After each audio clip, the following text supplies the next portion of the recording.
Les papillomavirus humains, PHV, sont des virus très communs. Il en existe plus de 150 types. Apprenez-en plus sur ces virus dans cette fiche. Papillomavirus, qu'est-ce que c'est? Les papillomavirus humains ou PVH sont des virus très communs.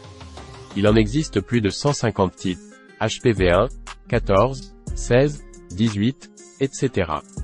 Les papillomavirus peuvent infecter la peau et les muqueuses et être responsables de lésions bénignes ou malignes. L'infection humaine par les PVH est responsable le plus souvent de lésions bénignes comme sur le plan cutané, les verrues vulgaires et plantaires. Sur le plan muqueux, les condylomes, également appelés verrues génitales. Cependant les PVH peuvent être associés à la survenue de certains cancers.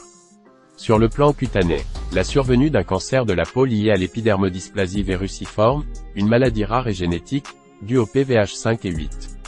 Sur le plan muqueux, la survenue de carcinomes anogénitaux, et notamment d'un cancer du col de l'utérus en cas de contamination par le PVH 16 ou 18. Les symptômes du papillomavirus. La contamination par les PVH est le plus souvent sans symptômes et leur incubation peut varier de plusieurs semaines à plusieurs années. Lorsque les PVH s'expriment, ils peuvent donner.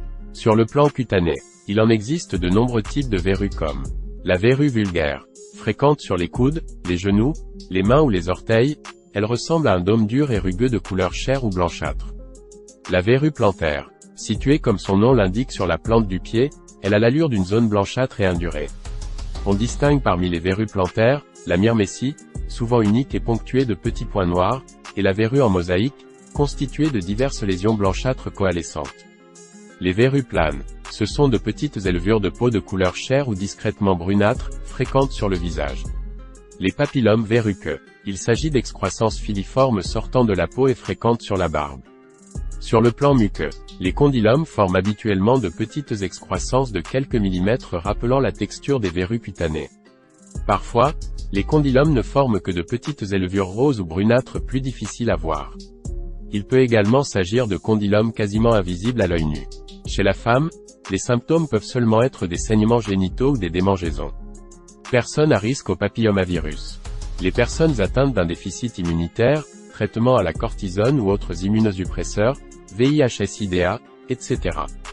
sont plus sensibles à la contamination par les PVH. Sur le plan cutané, les personnes à risque sont les enfants et les jeunes adultes, notamment en cas de fréquentation de salles de sport ou de piscine. Il existe aussi un type de PVH transmis par les animaux, le PVH 7. Il est fréquent sur les mains des bouchers, des équarrisseurs ou des vétérinaires. Sur le plan génital, le PVH concerne les personnes actives sexuellement et en particulier, celles qui ont plusieurs partenaires et qui n'utilisent pas de préservatif. Facteur de risque du papillomavirus. Les petites plaies cutanées constituent des portes d'entrée des virus dans la peau, griffures ou coupures, et représentent donc un facteur de risque de contamination.